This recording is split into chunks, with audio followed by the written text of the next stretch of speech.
Milan, Michigan. And so I said to people, I'm going to be gone, I'm going to be in Milan. And people are like, you're going to stay in Milan? No, no, no. Trust me, the restaurants are fantastic.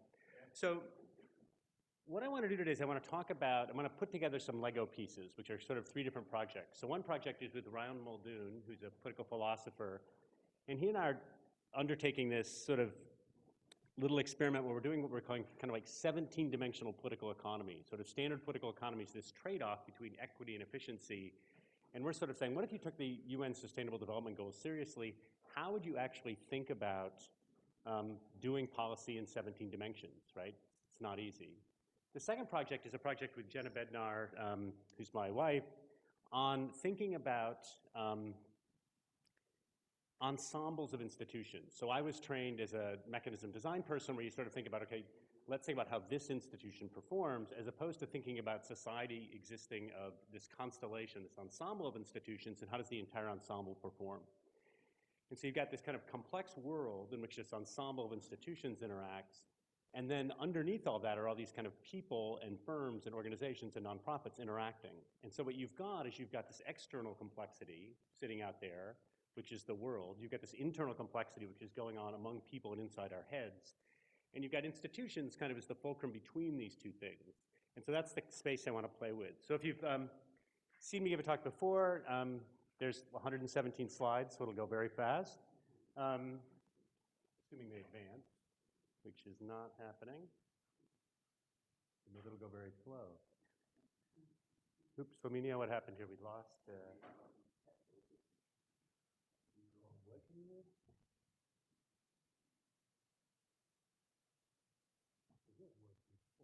Yeah, and then he hit something.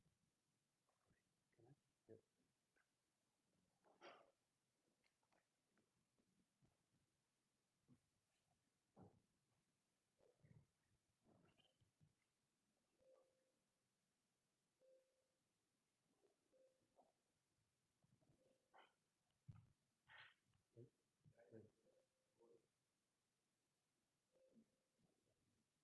Here we go. Okay, so very quickly, I'm going to start by talking super fast about the UN Sustainable Development Goals. I know we've all got those memorized, but we'll do that very fast. And then I want to get into something that I find kind of fascinating. And looking through research on this, there seems to be not so much a debate about whether these interdependencies between these goals are externalities or systems dynamic effects, but just kind of like some hand waving, that people kind of use the word interdependence. So I want to focus on using some very simple models, a difference between what an externality is and a systems effect. And then I'll talk about some internal complexity. I'll talk about sort of like the people underneath these things in the context of institutions. So this came up yesterday with Allison and Corinna's talks about like using agent-based models to predict. This is going to have, when you think about in my book, The Model Thinker, I talk about the 7 reasons we model. Josh Epstein has a paper where he has like 47 reasons you model because Josh gets more capacity than I have. I can only do 7. But the 3 I'm going to do here aren't going to have anything to do with predicting. They're just going to be to try to understand the logic of political economy in 17 dimensions, try and communicate that logic, and kind of honor of one of my mentors, John Holland, just explore, just have fun. One of the great things about agent-based modeling is that unlike mathematical modeling, which I do a lot of, mathematical modeling is really slow, right? Agent-based modeling is just a lot more fun, so we're just going to have some fun. So very quickly, here they are, the 17 Sustainable Development Goals. There's actually only 16 because the 17th is coordinate on the 16. But there's 169 separate targets and 232 indicators. So one thing about creating these things is it just created massive research agendas because now suddenly there's like 232 measurables that people can analyze. Now you can carve these in a bunch of different ways, right? So you can think of them as global, national, or local in terms of span of control. You can also break them into kind of like economic, social, or related to the biosphere. And there's to quote the Beach Boys, because you can't give a talk without quoting the Beach Boys, I guess, is you'd like to think maybe there's this sort of beautiful, efficient frontier between like growth, sustainability, and equality, and we can like have a separating hyperplane and we're all good, right? Wouldn't it be nice, right, if that were the case? But it's not. And when they laid these out, there was kind of this naive hope at the beginning that that would be true. And here's a paper by Jeff Sachs and Mariana Mazzucata, where they said, look, it is complex, but there's really kind of 6 main pathways, and everything's kind of synergistic, and this is all just going to kind of like one positive externality after another, and it's just going to work beautifully. The problem is, when you started digging deeper, you realize there's some sort of core sort of knowledge graphs, interdependency graphs, and I'll explain sort of the difference between those in a second, where these red lines are kind of negative things, the green lines are positive generally, and the gray lines are like, we're not sure, maybe it goes both ways. But the kind of scary thing is the decent work and growth thing there, that's kind of just radiating out a bunch of negative externalities, which ruins the notion of kind of this smooth Pareto frontier of sustainability and growth. But there's also kind of like a cultural core. There's kind of the people side of this thing, and that's even messier with a lot of gray arrows, right? And then there's a political economy one, and now you've got the evil corporate and political interest up here, and they're just putting out a whole bunch of kind of red and gray lines, not a lot of green lines, as the fates would have it. But there was 3 key revelations that have come in the last 7 years that kind of go like this. The first one is that it turns out there's a lot of interdependencies, I'm gonna put that in quotes for a second, between these 169 targets. Like, you can't just like do this one, then do this one, then do this one, because they're interrelated. Second thing is these interdependencies differ by location. So you can go online and find like the Swiss government has done a fabulous job like mapping out, here's the 101 targets that matter for Switzerland. For example, they're not on an ocean, so you just can forget that, right? Here's the 101 that matter for us, and here's our externality map.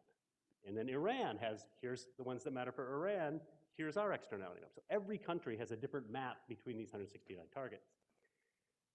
The interesting thing was you pull up all these maps, which Brian and I have done, and there's literally, like, hundreds of these things. When they draw these maps, there's 3 different techniques that are used. One technique is they just ask people like us, right? Experts, SMEs, subject matter experts, who draw the map, and Nigel's done some work in this space, right? You draw the externality map. Second thing you do is you have, instead of people drawing the map, you give people surveys and you have them score. Is it a +3 positive externality, a +2, a -1, right? You give it a score from +3 to -3. And a third thing you do is you do correlation analysis, right? So you do time series across the 169 targets, and then you just might create this giant matrix where you say, what's the correlation between these things? And so when you do that, right, you find that while it's really easy to agree on sort of the broad goals here, that when you get down to these 169 targets, it's kind of a mess. And it's really a mess because there's things that really weren't considered when you just look at these sort of, it's weird to say 17 dimensions aren't enough, but they kind of aren't, because there's all sorts of time scale issues, right? So if I look at solar power, I could get solar power on my roof next weekend, but nuclear cleanup takes a while, right? So there's time scale issues. Some things are reversible, other things are not reversible. Some things require behavioral and cultural change. Other things you can just hand people money to fix. But here's the real puzzle. All these giant graphs, and you can I thought about having 110 of them, just kind of looping it through at really high speed to kind of overwhelm you. It's not clear whether they mean externality, which is what economists think of, or if they mean systems effect, or if they're just kind of saying, we don't know. Well, if you're doing an agent-based model, it's critical whether this is an externality or whether this is a system effect. So what I'm going to do, my wife studies federalism, and people ask my sons, what do your parents do? And they'll say, my mom is an expert on federalism. My father says simple things to smart people, right? So this will be an example of that. I'm going to say some very simple things to a room of very smart people. But what I'm going to do is I'm going to say, look, here's kind of what these things look like. Here is the Swiss model. It's the externality graph between the 101 things that matter for Switzerland, right? And it's coded whether it's a positive or negative externality. And here's this stock and flow systems dynamic graph. It's just a wonderful work by Bigari. And it's fascinating. There's this great paper, since we're in Venice, in the Journal of Maritime Studies, which I'm sure you all read like I do, but this is just a spectacular paper about when you look at Venice and all this interconnection with the sort of, what's happening in the waterways of Venice, is it externalities or is it systems effects, right? It's a great paper. And so you can get these, here's, this thing, total sort of system effect reinforcing loop thing.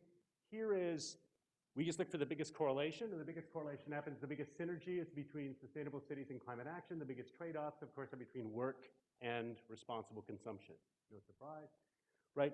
People do let's just run a correlation across all these different countries on each one of these things. And again, you can find papers on all this stuff, right? Here's one just looking at waterways, and we'll come back to this. And this is a paper where they literally go through, here's all the things dealing with water, here's each of the 17 goals.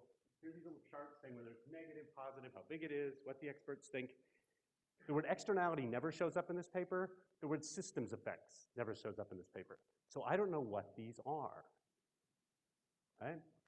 Here's one on just sort of urban synergies and trade-offs. There's 99 synergies and 51 trade-offs, but we don't know whether there's systems effects or whether there's externality. So what's the difference, right? So an externality, if you're trained as an economist, is like when I do something like, if I were to wear like a really bad blazer, you would all be materially affected because it would just be like, this presentation was great, but his blazer was horrible, right? But it's just this kind of like shock where your utility goes down a little bit, right? So it's a cost or benefit that everybody else gets who's not a party to that transaction. A system effect is where the level of this thing is constantly influencing the level of that. So the big difference here, if you'd missed it, is the arrows can either be straight or curved, right? That's really just kind of, in a nutshell, that's what it is. But if you look at but to go back really quickly, just to be a little more serious, the externality, some of these things, direct economic loss attributed to disasters in relation to global gross domestic product, this is kind of an externality, right? People have like covered by a mobile network, right? If something happens, there's a flood, people lose phone service, that's an externality. But then there's other stuff, right? Like if you look at, fish populations and things like that, these are clearly systems effects, right? Okay, so here's the model that Ryan and I have been playing with. This is the 17-dimensional political economy world. It used to be I took an action and that created like, gross domestic product, and there was some distributional aspect to it, and then government decided how we balance those two things out. Now we realize every time I take an action, it has 169 dimensional consequences, potentially, right? Or at least 17. So I'm going to just do we're going to go down to 3 dimensions. So I'm going to assume that there's economic actions, sustainable actions, and kind of, or social actions, and then kind of biospheric actions. But when you take one of these things, it affects the other dimensions, okay? So the way Ryan and I are thinking about this in our bigger models, the non-toy models, is that like every action potentially could affect 169 different dimensions, right? And so how do you sort of manage institutions in that space? So the idea is then going to be that like I take an action, there's a direct effect from little e to the economy, but then there's an externality to the social realm and an externality to the biosphere. And the externality could be we can't really sign it, or it could be negative, or it could be positive, right? So you can think then of progress towards goals is like there's these measurements that we're getting, right? Which is just kind of like the things that you're seeing in all these papers. And then because I'm an economist, I've got to make that convex or I'd lose my car, right? So I'm just going to make this so it's a convex curve because there's diminishing everything, right? It's the dismal sign. So now what I'm going to do, I want to think, what are the institutions we're currently using to try and manage these 169 dimensions? And the institution we're using most of the time is the absence of an institution, right? It's just kind of let her rip, it's all going to work out fine, no intervention. Second thing you can do is you can tax things that appear to be negative, right? So you can sort of say, let's make you pay for things if you're going to do something that's negative. A third thing you can do is you can have international agreements where you bundle together things, right? So this is bad on this one, this one's good on this. We'll create a bundle that overall moves us positively on all the dimensions. And a fourth thing that can happen is you can have special interests that stop things from happening, right? So how do I turn these things into very simple models? As follows. So here's how the model's going to work. Like E has an idea, or S has an idea, and B has an idea, and one of these 4 institutions will be in play. Either it's autonomy, and we just sort of let the idea roll and say, well, that was bad, or that was good. Second thing is we set prices that you have to pay for these externalities, and the price is kind of inversely proportional to our progress. So if we're doing really well in the environment, you can do environmental damage for pretty low price. Special today, feel free to pollute. If we're doing really poorly, you've got to pay a lot, right? Third thing is bundling. So what happens is people have these ideas and it all goes to Brussels and they say, oh, your idea is negative on this, but somebody else has got one that's positive on that, so we'll bundle those together and here's this giant log roll Inflation Reduction Act, Build Back Better thing that is good on every dimension. And then the fourth thing is I'm going to assume that in each one, in addition to the people proposing in each of these areas, there's also this special interest group that has political power that can veto something that's really, really bad, right? Like they can say, by the way, there's a hole in the ozone layer, no more chlorofluorocarbons, okay? So this is, we're going to formalize these like that. And so here's what happens. Period 1, there's a set of ideas. So the idea in economic space is good for the economy, but bad on the other 2. The idea in the social space is good for the social space and also good for the biosphere. but it's not so good for the economy, right? So the question is, do we do these things? Well, if we're in the sort of world of autonomy, we just do them all, right? The world we're currently in, some bad stuff happens, right? If we're in the price, let's suppose the prices are 1, 2, 1. If the prices are 1, 2, 1, if you quickly do the math, you see, oh, we can do the E thing, we can do the S thing, but this thing we can't do, too costly. Because this negative thing is costing us more, right? If we try and bundle these so we're positive on everything, nothing you can do, nothing happens. And if you have a veto player, the veto, let's say the veto's at -1/4, let's just say for fun. S and B get done, but they veto the economic thing, okay? So the point is here, as like I try to teach my undergrads a lot, institutions matter, right? Your choice of institution is going to affect which policies get implemented. So here's what I'm going to do for fun. Total toy model is I'm just going to say there's distributions of these ideas. So if you think of an economic idea, it's normally distributed with a mean of 2, standard deviation of 0.25, positive 2, but these are negative, right? This is -0.5, this is -1. I'm going to call this the low variance world. And then what happens is, here's the picture, that just can't look at numbers. So this is pretty big and positive, pretty big and negative. These are pretty small and positive, and there's not much going on here, but there's still variance. So this is just giving you the means. There's still variance here. And this isn't meant to be serious. I've never meant to be serious in my life. So if you run this, if I have a price mechanism, here's time unfolding, right? And here's kind of how we're doing on the economic, social, and biospheric dimensions. And what you see is like the world is just getting better and better and better, right? But we're kind of doing better on the economic stuff than we do on the other ones. And that's all fine and good, right? Okay. If I look and say, how does this do overall? How do these institutions do on economic, social, biospheric? And again, this isn't meant to be serious. It's just meant to show different institutions give you different results. You see here that like these things all kind of do about the same, but except for don't do anything, which basically has us in an unequal world that is a brown ball of mud relatively soon, right? But we have great phones. So what we want to do is think, okay, that's fine. But here's the problem, and then this is also the problem with all those graphs I showed you earlier.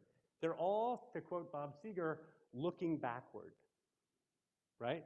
So I don't know, you probably saw this in the paper last week, but the ISA authorized mining of the oceans for batteries, right? So it turns out there's a lot of rare metals on the ocean floor that you can use to make electric vehicles and stuff, right? To make high-quality batteries, which is fantastic. But this obviously ticked off the environmental groups, but they couldn't veto it. They weren't able to. The ISA approved it. And if you look on that giant thing I showed you with all these externalities, here's the marine one. This is what I put up. No externalities between clean energy and the sort of quality of water, because nobody had thought of this. One of the kind of really amazing things about markets and about systems where people have opportunity is people think of new ideas, they innovate. This is what all of us do every day, sit around and think of new ideas, right? Well, if you're thinking about new ideas, guess what? You're changing the freaking externality graph. And so what wasn't an externality is now an externality, and now you're thinking, uh-oh, like there were some great papers yesterday on like, given the externalities, here's what the institution should look like. But the problem is the externalities are changing every time somebody gets up in the morning and has a decent new idea.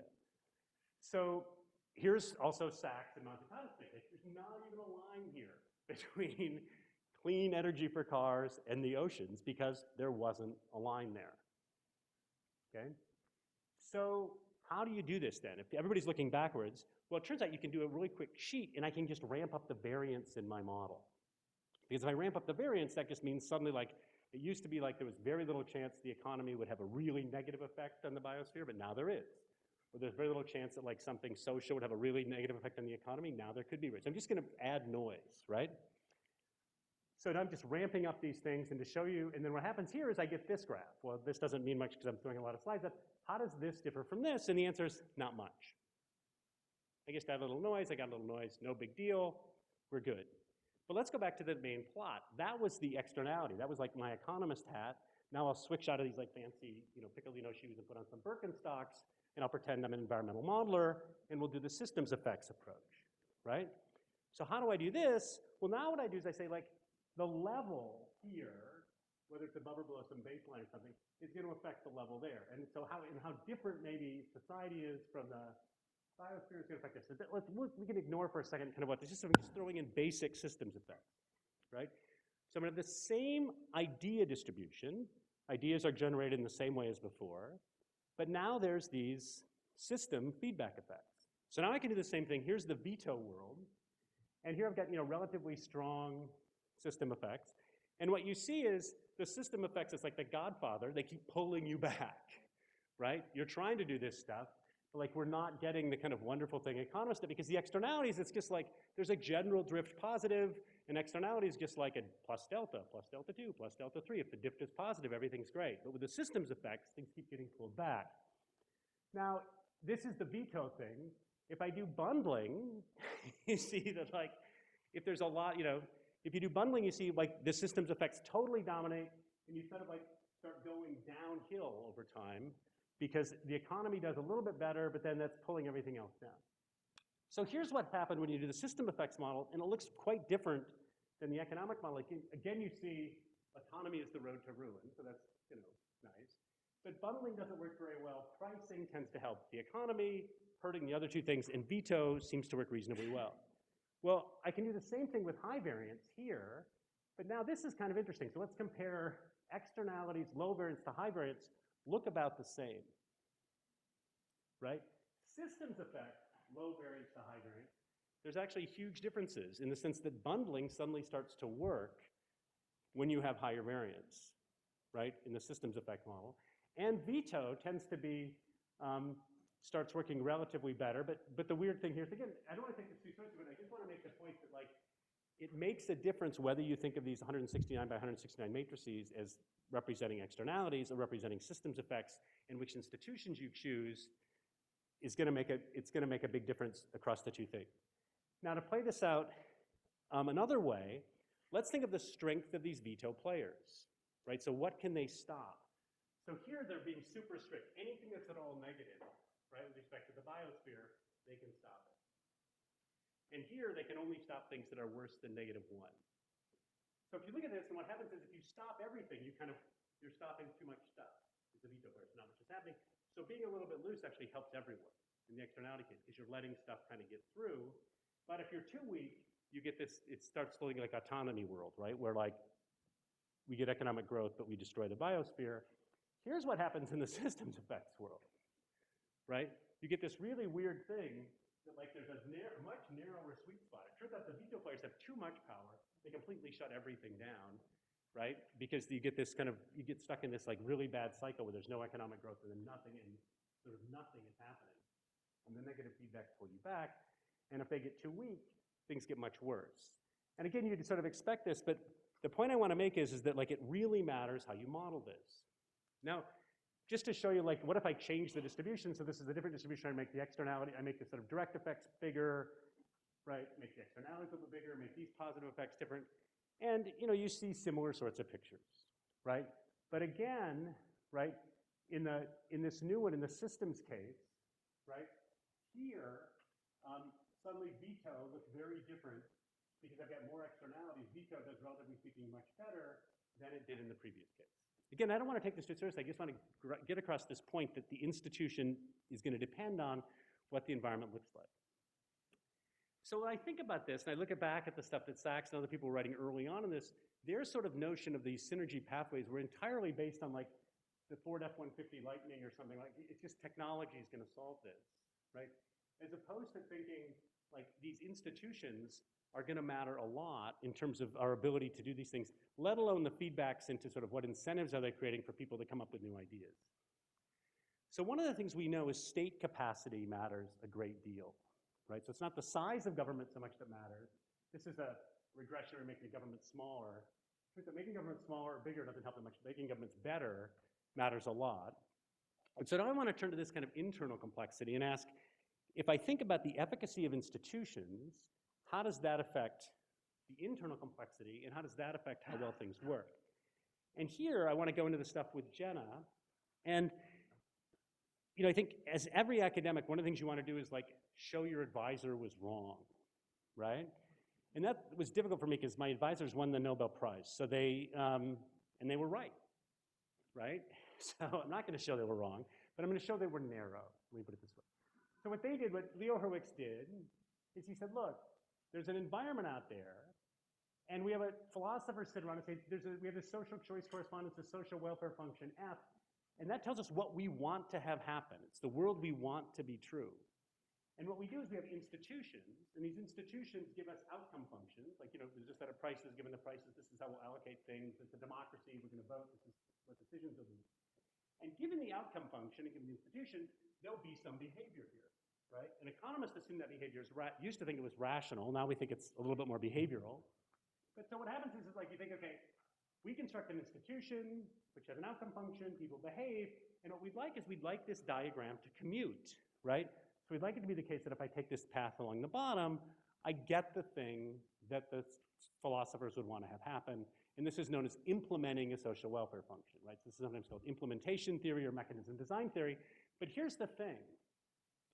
There's two things. One is this is assuming everybody's perfectly rational, and it's also assuming there's only one institution operating at any one moment in time. And I'm going to play with both of those things. So the first one, this is work by my colleague Ron Engelhardt, where he does these sort of world value surveys where they map the entire world in terms of are you survival-based or well-being-based, are you somewhere more religious or more sort of like, secular. And so you end up with like, Sweden's a place where, it's wealthy, everybody wears different colored glasses and stuff like that, nobody goes to church. And other places, everybody kind of like doesn't wear different colored glasses and everybody goes to church. So what you do, there's also this guy Geert Hofstede who has these 6 measures of like, power distance, individualism, masculinity, and they map every single country in terms of how are you on these cultural dimensions. Why am I talking about this? The reason I'm talking about this is that each one of these countries, Jenna taught a class with Ron, and this was the metaphor they used. Think of each country as like a petri dish. And so when I take Hurwitz's institution and I put it in a country, I'm putting it in a petri dish. So I could have the same game, and people have done this with these ultimatum games, and if I drop it into the petri dish called USA or America, right, it might be the allocation is 70-30. If I drop it in Sweden, where people care more about fairness, if I go to these surveys, it might come out 50-50, right? So the same institution dropped in different petri dishes gives you different outcomes. So now, here's what Jen and I have been kind of playing with. There was this famous course taught at Yale, by Robert Dahl, I think, and at Chicago by Art Stinchcomb, and I took the Stinchcomb version of the course. And the course was called Markets, Hierarchies, and Democracies. And it was one of these courses meant to kind of blow your mind if you're an undergrad, because here's how Art would begin the course. He'd say, look, you take an economics course, and what do they tell you? Markets work. Let's just study markets. You take a political science course, and they say, look, democracy works. Let's just study democracies. You take a business school course, and they teach you hierarchies work. Here's the Simon March model, right? And no one asks the big question, when do you do what? When do you use a market? When do you use a hierarchy? When do you use a democracy, right? So there's this matching question of which of these 3 allocations do you use? So I was talking to Art after I'd gone off to be a professor, and I said, you're still teaching that course? He goes, no, I'm not, but if I were teaching it now, I would also teach Eleanor Ostrom. I would say there's a 4th way, which is self-organization, right? Just kind of let her go, right, and see what happens. But the interesting thing is, just like Jen and I have been playing with, when you choose these institutions, this is why this talk is called Beyond Allocation, you not only get the allocation, you get all this other stuff that I'm going to call civic capacity effects. What is that? Well, it's the petri dish. So the petri dish is not independent of the ensemble of institutions that we have, right? So what do I mean? The information and knowledge we have, the behaviors and norms that we have, the belief systems we have, the networks that we have are all a function of the institutions that we use to make allocations and decisions, right? So if I have a market versus a democracy versus a hierarchy, I have very different networks. I have very different belief systems. I have very different knowledge bases, right? If it's a democracy, I'm supposed to know a little bit about everything. If it's a market, I'm supposed to know a lot about one thing, right? So how we do something affects what we know, how we behave, right? What we believe, and what our networks are like. So we ran this conference at Michigan called The Choice, which was just fun. Where it's like, okay, what do you do? Market, hierarchy, democracy, self-organization. We had people from firms and deans and stuff get up and say, well, here we use a market, here we use a democracy. And it was great because like, one dean get up and goes, of course, we use a market for classes. And some of the other deans are like, I'm sorry, what? It's like, no, like students get 100 points and they bid for classes. And like other deans are like, are you insane? You have to do it with the Supreme Soviet has to decide like who picks classes. Like the seniors go first and then and like it never occurred to some deans that you could use a market for classes, and it never occurred to other deans that you could use a hierarchy for classes, right? So the question is, what do you use? And so the idea behind this is like, there's this existing Petri dish, you put these institutions in place, and then there's kind of a new Petri dish. And so the choice was markets, hierarchies, democracies, or self-organization. Which one do you choose? And if you look at like a university, for courses, we use a hierarchy in mind. For salaries, to my market. For tenure, it's a democracy. And how we allocate our time is purely self-organized, okay? So I'm giving a talk on this, not to like humble brag, I'm giving a talk on this at the IMF, and I said, can you imagine, like if we had a market for time? That would be so perverse. Like I would have a price on my wall, like Scott is $4 an hour, right? Nigel would be like $700 a minute, right? And like, and then my belief system, this would affect my belief system, my social status, like that price would affect a whole bunch of other things, right? This is the whole point of this. So I bring this up, no one is laughing. It's because I'm looking at a room like I realize I've just said something horrible, and it turns out that this isn't showing up the color. It turns out they allocate their time by a market. Like everybody's got a cost, and so if you've got a grant, right? Like if I got a certain amount of money, so I actually have to buy your time for 4 hours a week. I'm like, uh-oh. Like this is like rule number one of know your audience. But like if you look at any organization, you can kind of do this institutional DNA, like what institution are they using for different things? And here, to make it harder, I've erased the ones that work.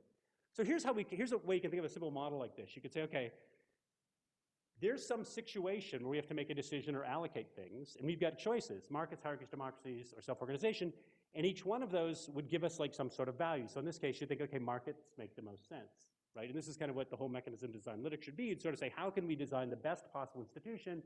And it might look kind of market-like. So we're gonna run this thing, and then it turns out, like, so here you choose market, and this is kind of, again, I'll share these slides, but like we're thinking about, here's how markets, hierarchies, democracies, and self-organization, after this meeting, this is kind of some of the things that came out of like a market's gonna make you kind of more self-focused, a democracy more other-focused, right, but somewhat self-focused, self-organization, very much other-focused. Your repertoires are gonna be pretty strategic, like if you hang out in a market setting, it's gonna be much more reciprocal altruism if you hang out in, right? So like stuff like, Paul Smaldino will probably talk about some of this tomorrow, but like when you think about like, are people altruistic or are people selfish? Well, we're sort of saying, yeah, there's a natural predisposition to be one way, but you're also probably somewhat a function of the institutions that you're situated within, right? If I'm in a whole bunch of market institutions, at some point that's gonna just kind of suck the altruism out of me, right? And if I'm a whole bunch of sort of reciprocal altruistic, like it turns out economists, if you actually see them with their families, they're nice people. Who knew, right? because there's no prices, so they just basically learn to cooperate. Okay, but anyways, so we ran this thing, and then we realized, great, we got it wrong, which was kind of funny, because it turns out we're missing an institutional type, which is algorithms. Now, what are algorithms? Algorithms are like where we either put in information or something scrapes that information from us, right, and makes choices for us, right? And so here's an example of that. It used to be that how you found a life partner was through self-organization. Like you volunteered, you tapped into your network, right? You found like a partner. Now, increasingly, you do so online, and this completely changes social networks, right? So social networks have been completely changed because of online dating, okay? So you can do a systems dynamic model here where you can sort of say, okay, there's some distribution of these institutions, there's a percentage of each one of these things. Civic capacity depends on, like these different types of civic capacity depend on which of these different types of institutions you have. And so I can imagine that maybe markets are good for algorithms, algorithms are good for markets, hierarchies and democracies are kind of good for each other, everything's got some sort of like positive loops, and then you can sort of like say, okay, let's look at sort of the size of these spillovers between institutions and look at what happens, and you can say, let's start with a country that does almost everything democratically. As I start making the spillovers larger, what happens is you can get sort of democratic collapse. And one of the things you can also do with these models, which is kind of fun, is when you introduce algorithms and you start like taking institutions away from self-organization to algorithm, you can change behavior and also get democratic collapse, right? Because you sort of like start screwing with the petri dish, right? So now I want to go quickly, my last 7 minutes here to this agent-based, the agent-based model side of this, because like there, I was just kind of saying, and this institution affects the petri dish, and when I was at Caltech, we used to call this kind of Rose Parade social science. Like I'm really waving my hands there, right? And in some sense, the whole point of this conference is to try and get the details right. So let's go back to this kind of autonomy, bundle, price, veto thing, instead of markets, hierarchies, democracy. Let's think of these things and think, how do we do the petri dish? Well, I could construct this like fancy game, and I could say, let's suppose there's a corrupt action C, a safe action S, and a risky action R. And what this means is when this institution's in play, I could just cheat. I could just be corrupt. I can play it totally safe, or I can actually kind of go all in, put myself out there and possibly take a risk, but hoping other people kind of do the same thing. And so I'll do this particular toy example here, and what you've got, this is just the simplest. These are showing basins of attraction. So if the population kind of started out in here, we'd end up corrupt. If it started out here, you'd end up with the safe thing. If you started out here, you'd end up risky, right? And so different petri dishes will start you out kind of in different places. So now you can think there's, in this, so I should go back. This B1 value is going to basically be this indicator of how good an institution is for this problem. If B1's really high, that means if we take the risky action, we do really, really well. If B1's low, we wouldn't. So now when I think about, whether you do autonomy, a price system, vetoes, or whatever, think of this as like I'm drawing a B1 value, which is kind of telling us, given other simulations or given kind of our best knowledge, it looks like the pricing system would work best. But the problem is I'm putting this in some distribution of people who are predisposed to either be corrupt, safe, or risky, right?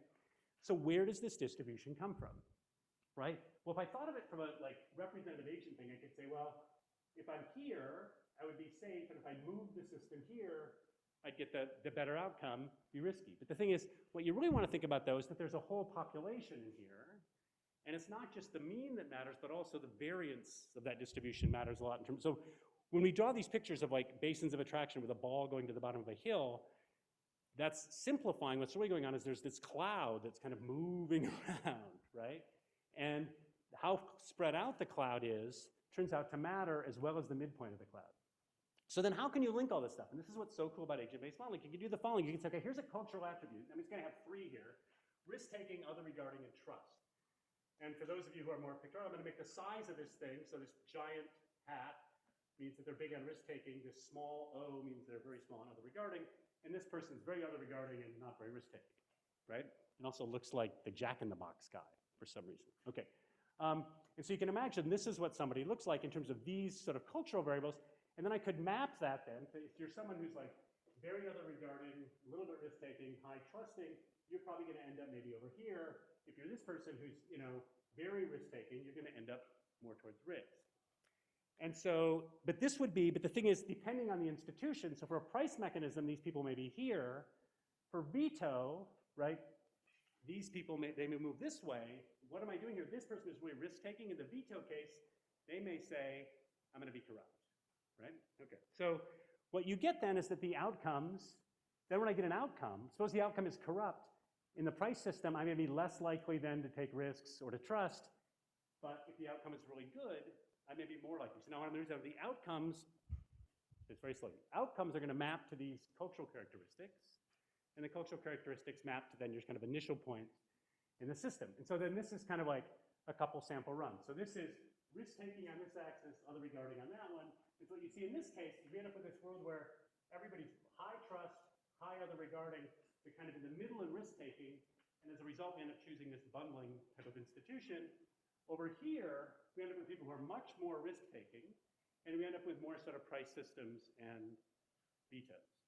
But again, this is meant to be a toy model, but what it's trying to get at is this thing Jen and I have been playing with is that there's this really interesting interplay between culture, which is kind of like what the petri dish looks like, and institutions, which are not just allocating things, they're also changing the culture, okay? All right.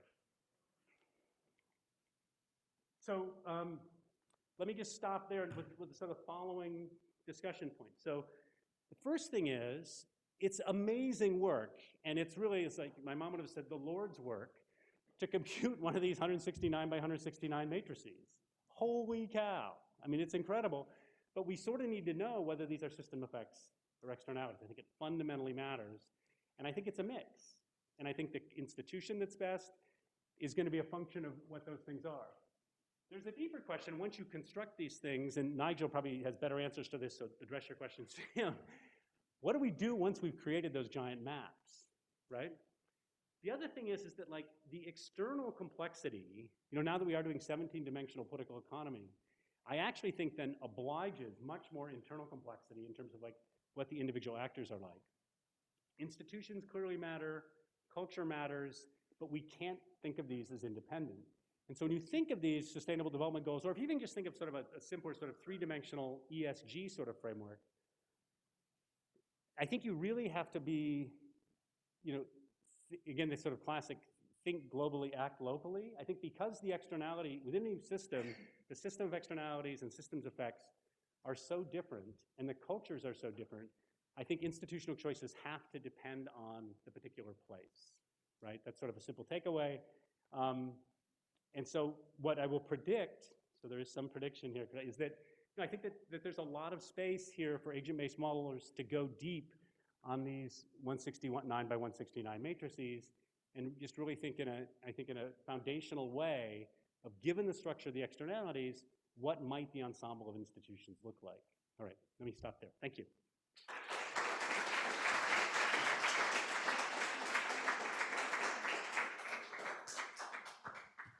Thank you very much. That was really an amazing tour at an amazing speed as well. Congratulations. I'm sure there are lots of questions that let's start off with. Yeah, I almost was repeating Nigel's words. It's difficult to get to the right question. I want to get back to externality or system. Yeah. I want to actually claim that if you take a large enough time scale and take the whole Earth, everything is system. And if you take a 1-year time scale and take, for instance, Milan, almost everything is externality. So it actually is not, the question is kind of misleading because it depends on how you formulate your model, where you put the boundaries, whether something is external or system. So this is a great point. And so let me just rephrase it how I would see it. When you think of some of these things, when you think of the time scale, right, it becomes much more systematic. And so then there's a question of, is the relevant time scale one in which we should think of this as a systems effect, or whether we should think of this as an externality? So from a modeling, but there are some things in this that clearly are like, if I want to think of redistribution, right? Yes, that creates a different set of systems effects. But the thing is, because you're changing levels of equality, but the redistribution itself can happen right away. It's a quick externality. Whereas other things, like if I'm changing a fish population, that's going to be a long-term system effect. So when I think about like how I'm going to model this, right? It's a lot quicker, dirtier, faster, easier to model things as externalities than systems effects. It's just much, much easier. And what's odd is a lot of these papers, the ones doing the correlational stuff, are sort of implicitly making the externality assumption. I agree with you. I think most things, if you think long-term enough, are systems effects, right? But not all of them. When you look through the 169, there's a bunch where you'd be like, yeah, this is kind of like pretty, the systems effects are small, right? Okay. But again, economists think of no systems effects, right? That's what's kind of funny, yeah.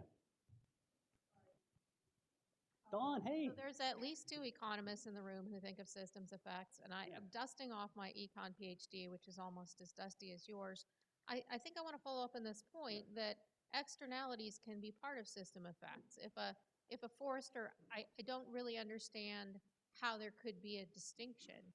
If a small-scale forester deforests, of course, they're creating externalities in terms of the global carbon budget. So we can talk about that at coffee, but I also wanted to mention just these characterizations of the cultural profiles of countries. Yeah. If you look below the hood at the methods and the questions, they're really fraught and disturbing, especially this masculinity and especially the samples in which they're drawn. So I would treat those with extreme caution. Right. So let me push back on both. So the first on the externality thing. So the classic sort of economic externalities, like Costa's example of like the train throwing off sparks, right? And so or the train making noise, and so whoever has the property rights can like just pay the other person. So like if I live next to the train tracks, the train give out noise, they have the property rights. I can't bid them. I can't pay enough to get them to stop doing it. But It's just an external effect that affects people's utility. And that's how economists model this stuff. And that's when you think about like a price system solution. Not all, but no, but I mean, but okay, again, not all economists, but it's certainly the, and I'm very aware that people often like oversimplify what real economists do, but like a lot of these models work under the assumption that these things are kind of like externalities and you can just price them and it goes away without making the system's effects central, right? And as to the Hofstede stuff in particular, I think the masculinity thing there is really problematic, right? Because he worked at IBM and these were mostly male-dominated firms and the data's from the 70s. Englehart's stuff is a little bit different, but he doesn't have the masculinity measures, right? He just has the kind of well-being. And there's a problem there in that, like, you know, you want to keep the panel, right? And so it's 60 years of data. And so if you say, well, let's change this, you know, and this is a discussion that's been going on, you know, this has been run out of Michigan. Same things like the Consumer Confidence Survey. Like we've got all these, you know, NORC and ISR have all these panel things, and it's an annual discussion, right? There's problems with this measure. Should we switch it? But if we switch it, we lose the panel effects. Yeah. Yeah. Hi. Yeah. It's actually a point of clarification. So this 169 by 169 matrix, I think you said that this could well be different from nation to nation or even sub-region of nation Yeah. to nation. The point of clarification is whether each of these numbers in the matrix are, you know, the measures for the various different sustainable development goals, sub-bits and what have you. Right, yeah, yeah. Are they agreed?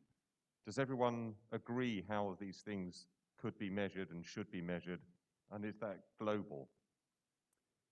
This is a great question, right? So the thing is, so let's take, even within the United States, right? So Iowa gets like 50% of its electricity from wind. And so if you did and so therefore electric cars in Iowa are a totally different proposition than electric cars in California, where they actually have diesel engines running electric power things. Right, you know, so it's, and so literally does matter. I mean, so depending on which technology you're using in a particular case, like whether you're using hydropower, whether you're using wind power, whether you're using nuclear power, right, it's going to affect what that matrix looks like. So the technologies, and this is in some sense the point, that all these, you gather all this data, but then when somebody comes up with a new technology, you actually change that matrix, right? And I mean, getting back to this externality systems thing is that, like, so one thing to do is, economists tend to think we'll just put a tax on things, right? Which is pricing it, which is this kind of like externality mindset, like this is hurting the environment, so you have to pay for that, which is problematic if you go at it from a systems approach. But there is a question of like, you don't want to set up your whole set of institutions assuming this is the externality structure and then having some big innovation, which then. But I think there can be unintended consequences from metrics. So, oh. For example, biodiversity metrics aren't agreed, and depending on the biodiversity metric that you use, you could actually not help the environment in the way you're hoping. Absolutely agree. No, and the three ways you do this, like correlation analysis, experts drawing graphs, like the kind of stuff Nigel does, which is kind of my favorite, or people just kind of scoring 1, 2, 3, are going to give you very different, right? Yeah. Let's move on. Oh yeah. Okay. Let's move on to whoever it is on the line. Norman. Hey, Norman. Hi, Scott. So this is kind of a kind of two-part question. Hold on. Yes? Okay, try again. Testing, 1, 2, testing. Hey, Scott. So this is kind of a two-part question. You know, how much does the perception of what you're putting forward make a difference? So, for example, a country thinking that it's an externality problem will behave differently than a country that thinks it's a system problem. And then secondly, how do you kind of implement what you're proposing in actual changing the way people make decisions? Yeah, okay, so great question. So so the first question is, does it matter if you think of externalities or systems? And I think, you know, one of the points I was trying to get to in the answer to the last question is, I think if you have an externality mindset, of these mechanisms, the price mechanism is the one that immediately comes to mind. I think if you have a systems effect mindset, you end up thinking much more in terms of more like the veto model, where there's an interest group, which is a set of experts that you sort of like give them the power to say like, no, this shouldn't be allowed, right? Like you allow citizens, concerned scientists to say like, no, I think this isn't the right move. And so I think that the choice of institutions does matter a lot in terms of how you do it. In terms of how do you get this, are you implementing this? Like, it's interesting, like, so we kind of got, caught off guard by COVID because we ran this thing in Michigan 2 years in a row with like a whole bunch of people and people brought in from outside to think within the university and within the community, what institutions do you use? But in fact, Nigel and I were talking about this before. One of the things that I'm trying to work on now is to think when you think about cities that are performing poorly, there's a lot of kind of marginal thinking, like education system's bad, this is bad, and people are trying to fix things one at a time, one institution at a time, as opposed to thinking of the entire ensemble. And so this is, it's early work, but this is what this is actually what I'm trying to work on, like over the next 10 years, is to think about how do you actually think from a more systemic perspective, but actually take the institution seriously. Right? Yeah. Thanks for the very interesting talk. I wanted to ask about institutions. So it's really important to model institutions and the effect they have. But usually when you model that through the individual interaction or collective action, then you miss like one institutional feature that is very important, especially in hierarchical organizations, that is targeted action, right? Right. So for example, now in the States with the unionization wave, you have Starbucks that first says like, I'm gonna close stores that are trying to unionize. And just yesterday or the day before, they're like, we're going to pay your students' loans if you're not in the union. Right. So especially in models like this, where you have like society, and you have a lot of hierarchical organizations with different interests and power asymmetries, I wonder if it's actually needed to model levels of interaction so you can have these like definite institutional effects that are targeted and not just the result of collective action. No, I think it absolutely you want to, and I think, and I don't mean to say people aren't doing that. I think everyone is. Like a lot of the agent-based models we've seen here, networks are evolving, right? But all I'm saying is here's another frame to put on that. Like you've got some sort of institution, and the institution you're using, the rules you've put down, think of institution as rules, is affecting how the network evolves. It's also affecting belief systems. It's also, and if you go to a mainstream, again, not everyone, but you go to a mainstream economics department, political science department, when they think about choice of institutions, it's entirely about the allocation. Is the allocation efficient? Is the allocation fair? It's not about what does the allocation do for social networks? What does it do to belief systems? What does it do for the distribution of knowledge? What does it do for trust, right? So it's ignoring all the stuff that we're watching in agent-based models and going, whoa, and then Paul will probably show some stuff tomorrow on this, is like, all this stuff like, whoa, look at all this intricate stuff happening at the micro level. That's kind of like not, when we think about, the big girls and boys making policy decisions, they're not thinking about that as much, right? And I think agent-based models give us a lever to, not to predict, but to communicate when you make these decisions, you're affecting the petri dish. Yeah. Hi, so thank you.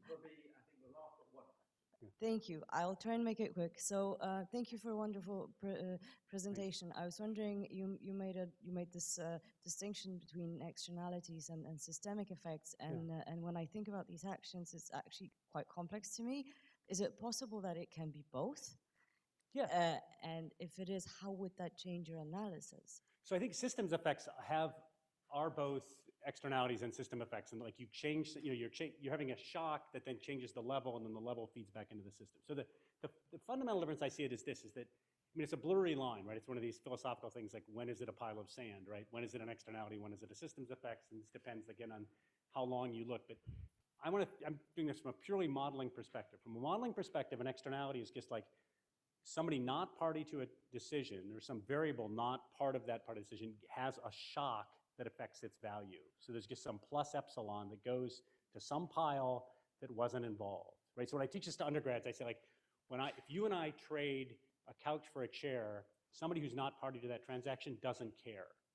But if Iran trades oil to Pakistan for nuclear weapons, people not party to that transaction care, right? So that's like there's a giant plus epsilon or plus delta that affects a bunch of other countries. A system effect, that happens, but then it also then, because you then change the stock, when you change that value, you change the sort of state of the system, and then there's a whole series of system effects. And so people who do systems dynamics model things as stocks and flows with systems changing. Economists tend to model things in a much more kind of marginal one-shot way with these externalities. My point was, when I look across this literature, and again, it wasn't a systematic, you know, if papers are happening too fast to like actually stop and take a snapshot, I was surprised by the fact that it wasn't that there were a set of papers that said externalities and a set of papers that said system effects. Instead, they're agnostic, right? They just sort of say there's interdependencies. But as a modeler, I have to make some sort of modeling choice. And I think that if you make everything a system effect, it ends up being too complex, right? And some of the things are much more externalities. And externalities are easier, but they're also longer. That's the technical term. And we'll end it there. Let's just have one, one more. last Okay. question. Okay. I know there's a lot of other questions waiting, but Yeah. we don't have time. Yeah.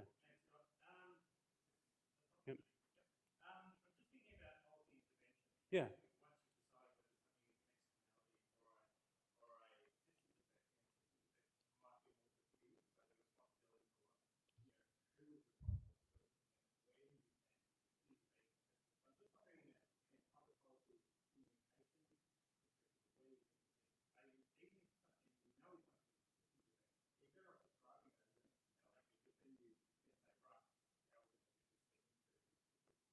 Absolutely no. So like if you, let's suppose I put something that's going to throw, you know, God forbid, but like pollute water or just like throw lead in the air in some community.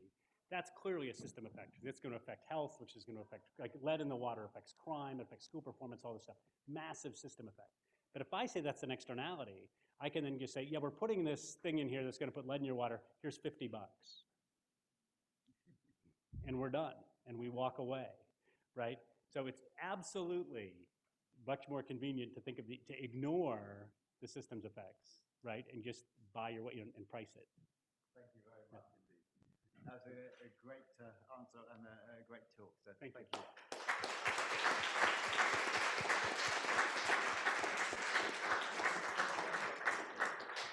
So we now move straight on to two of our longer papers. If the authors would like to come up.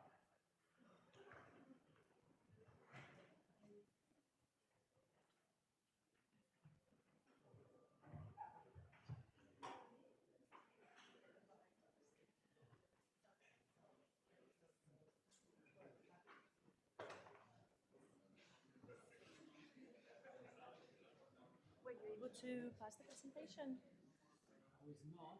No? Do you want me? Right now. Yeah, okay. Can I connect to the CSR? You sure?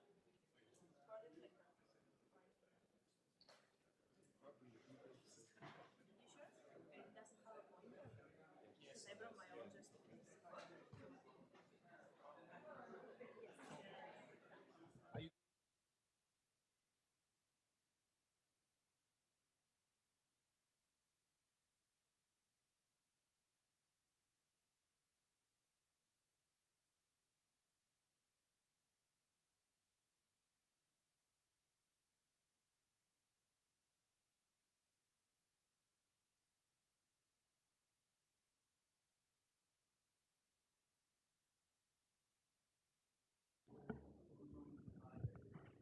So I'd like to welcome some locals. Yeah. Let's start off with Francisco, who, as it says, going to be talking about status hierarchies, which matches very nicely.